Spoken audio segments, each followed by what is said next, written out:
6 জুলাই রবিবার আমরা গিয়েছিলাম মেমারি স্বস্তিক আর অর্পিতার বিয়ের ভোজ খেতে। তো দুপুরবেলায় প্রথমে এক পাত্র খেয়ে নিয়ে সন্ধ্যাবেলায় আবার রেডি হয়ে চলে এসেছিলাম এবং বসেছিলাম অপেক্ষায় কখন স্টলগুলো ওপেন হবে আর আমরা ঝাঁপিয়ে পড়বো কাবাব, ফিশবল, জিলিপির ওপরে। যাই হোক, আমাদের দুঃখ দেখতে না পেরে তাড়াতাড়ি স্টলগুলো ওপেন হয়ে গিয়েছিল এবং তারপরে এসেছিলাম আমরা একটু শান্তিতে শরবত খাবো। ভাই আমাদেরকে না দিয়ে নিজেই আগে খেয়ে ফেললো। যাই হোক, তারপরে দেখছিলাম একটা নীল জলের ওপরে বরফ দেওয়া হচ্ছিল এবং তার সঙ্গে চলছিল নানা রকম সার্কাসের খেলা। কখনো বোতল ওপরে তোলা হচ্ছিল, কখনো সেটা নিয়ে খেলা দেখানো হচ্ছিল। স্টলের ব্যাকগ্রাউন্ডের লাইটগুলো হঠাৎ করে জ্বলে ওঠাই বেশ একটু অন্যরকম ফিলিংস হচ্ছিলো বটে।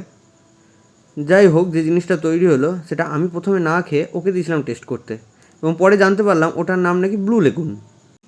যাই হোক, লেগুনে আগুন লাগিয়ে আমরা তারপর দেখা করতে চলে গিয়েছিলাম সেদিনের নায়ক নায়িকার সাথে। ওই যে দূরে দেখা যাচ্ছে, এই গরমেও যে ওই নস্যি কালারের শেরওয়ানিটি পরে রয়েছে সে হলো আজকের হিরো এবং তার পাশেই যে মেয়েটি রয়েছে সেটি হলো আজকের হিরোইন।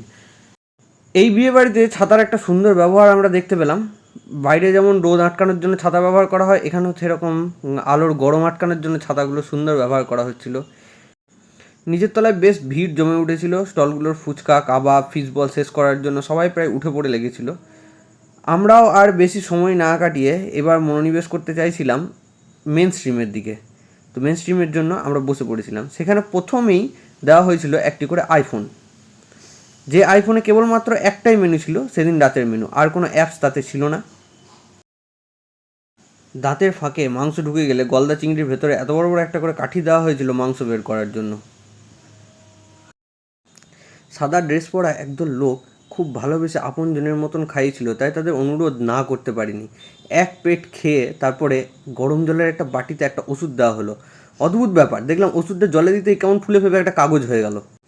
পরে অবশ্য জানতে পেরেছিলাম ওটাই ছিল আজকের হাত ধোয়ার জল। তারপর আমরা পৌঁছে গিয়েছিলাম মেমারি স্টেশনে এবং অপেক্ষা করছিলাম বাড়ি ফেরার।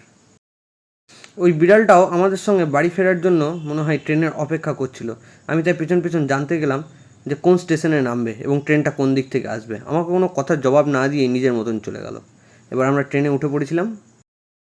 ট্রেনের কামরাটাকে নিজের বাড়ির মতন ভেবে যে যার মতন বসে পড়েছিলাম। যাই হোক, সেদিন খুব আনন্দ হয়েছিল এবং স্বস্তিকদের বাড়িতে খাওয়া দাওয়া, আপ্যায়ন সব কিছু বিশাল হয়েছিল।